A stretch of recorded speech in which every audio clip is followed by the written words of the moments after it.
The line dynamics keep surprising us, and the latest developments are just mind-blowing. Especially in the north, powers can shift so quickly that you'll never know what to expect in the next update.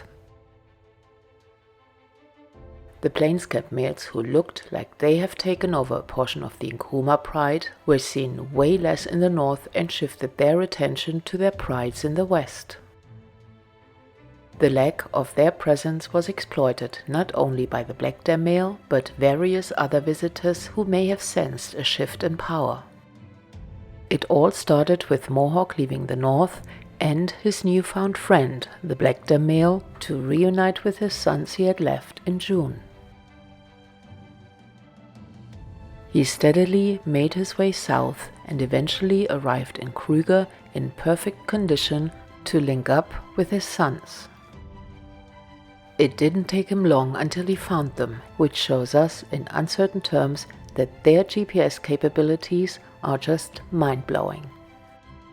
They accepted him back, although a lot has changed since he left them. They didn't wait long to lay their cards on the table to let their father know what their ambitions are. And 2 weeks later, the brothers were found alone on a buffalo kill, no sight of Mohawk. I guess we'll know soon whether he shares their goals or if Mohawk returns to the north, where he left the Blackdam male and his youngest son.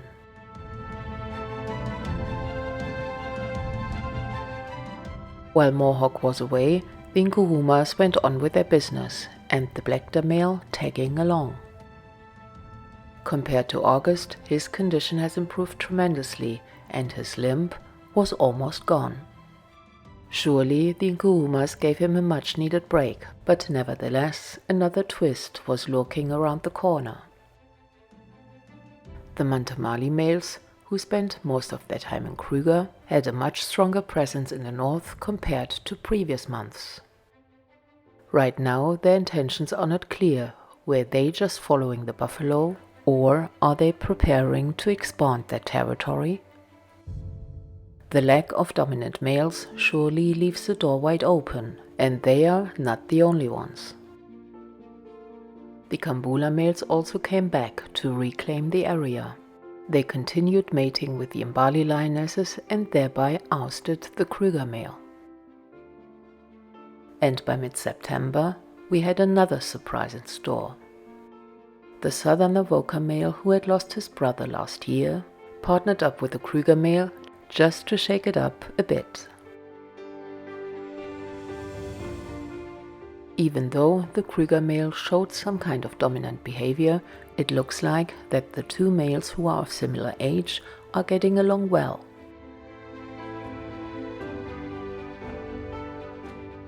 However, the presence of so many males in the area has a downside for the resident Nkuhuma pride. 2 of the 3 Nkuhuma lionesses who had mated with the Plainscamp males have given birth. Early October, a very young single cub was seen with the lionesses. To be frank, it's very unusual that a cub of this age, who can barely move, is not tucked away in a den.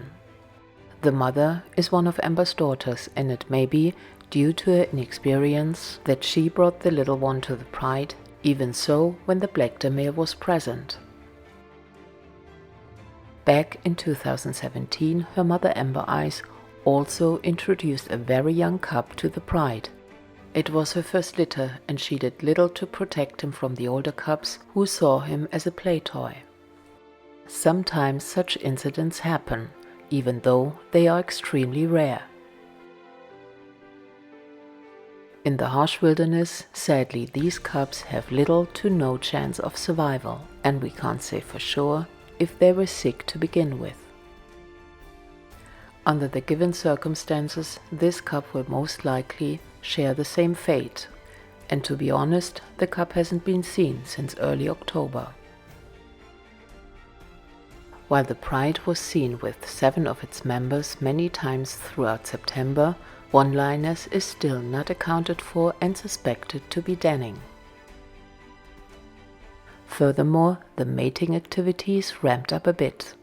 Pale Eyes was seen mating with K6, and while the Blackdam male was babysitting the subadults, the Kruger male also tried his luck. We'll see what all of this means for the Blackdam male, who had spent less of his time with the Nkuhumas over the last couple of weeks. The same question marks concern the young Nkuhuma male, whose time with the pride may come to an end sooner rather than later.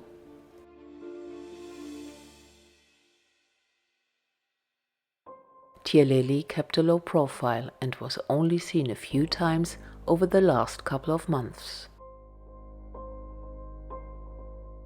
She has adapted to the lifestyle of a lone lioness, and maybe the mating with the Kambulas bears fruit and gives her a fresh start. The Tsalala lioness gets a lot of attention from the Plainscamp males, who are the fathers of her cubs. The little ones feel quite content in their presence and enjoy the extra protection. The cubs are almost 6 months old now and continue to thrive.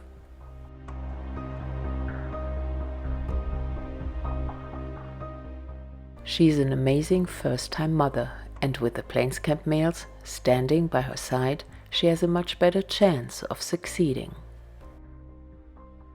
As it stands right now, the Plainscamp males deliver and give their attention to those who need them the most.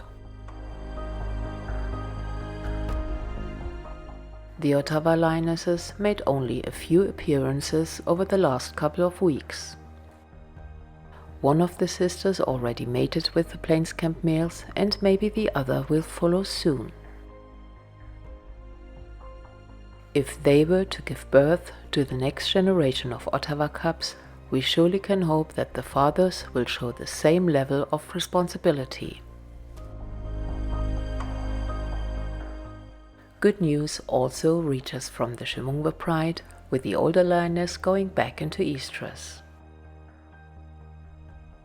Her decision to suckle the cubs of her pride mate as long as she did was a surprise to all of us. But since the cubs have been weaned and are participating in hunts, she is finally ready to have another litter. She was seen mating throughout September, and if everything goes well, she will become a mother again by early next year.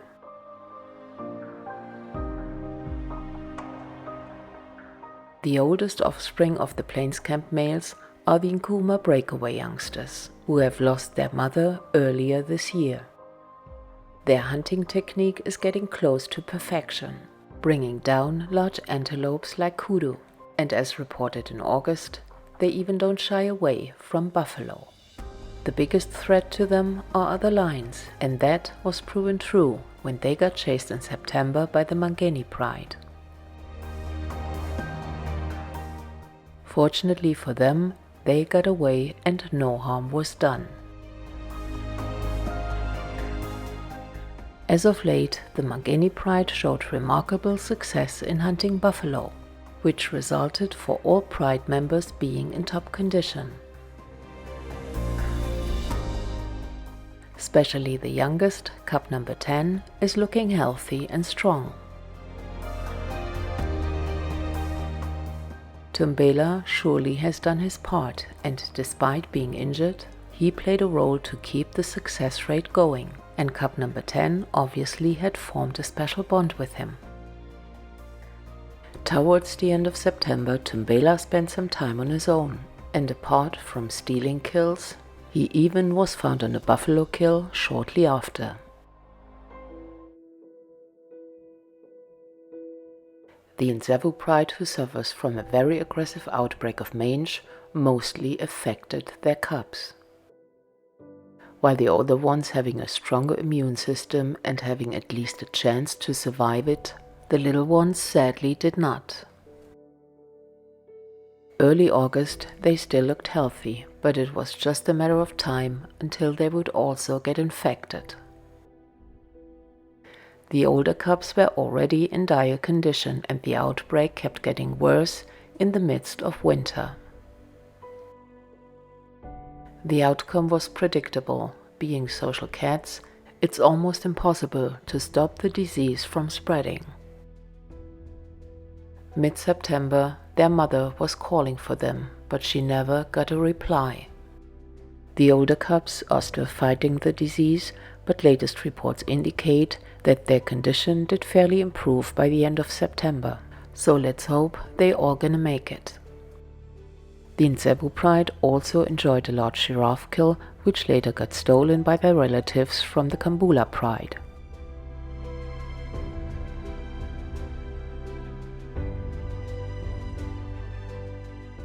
Another noteworthy incident happened when one of the Ntsevu lionesses made an impala kill, which she had to defend to the young Styx male and his companion K12.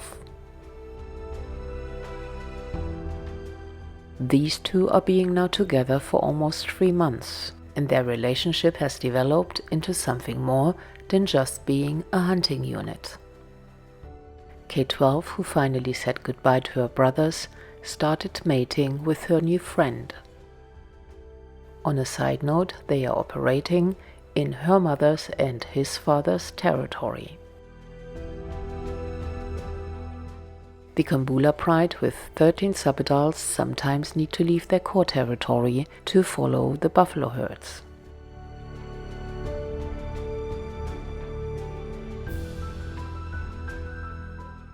With so many mouths to feed, whenever they make a smaller kill, all hell breaks loose.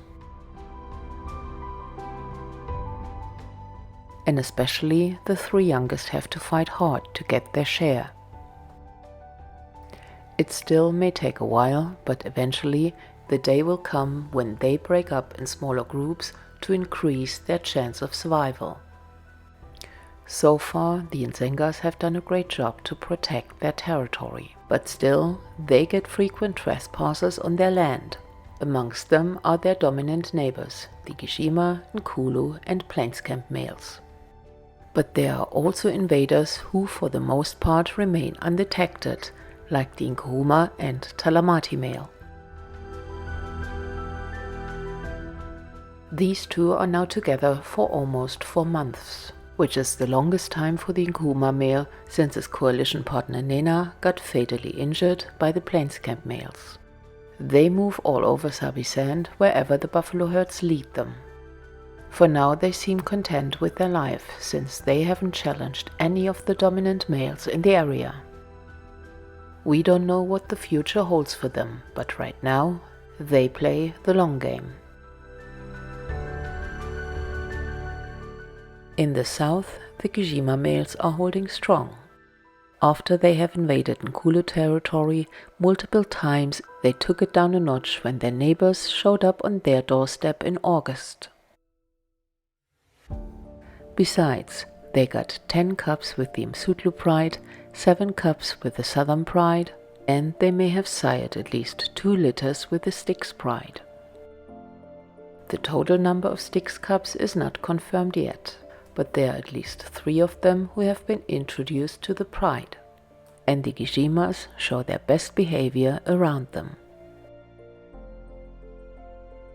Since the invasion into Gijima and Nzenga territory in August, the Nkhulu males stayed in their territory to protect their own borders, and it's noteworthy that all of them looked really healthy. Their level of confidence is up and their manes are filling out nicely. News reaches from Kruger that the latest addition to the Plainscamp pride might be the offspring of the Nkhulu males. And finally, Mantemahle reported that one of the Sand River lionesses has given birth to at least 2 cubs. However, mating continues, which gives us hope for more Sand River cubs in the future. Except for the north, all other areas in Sabi Sand are protected by dominant males. Every month the deck is newly stacked, which will keep us on the edge of our seats.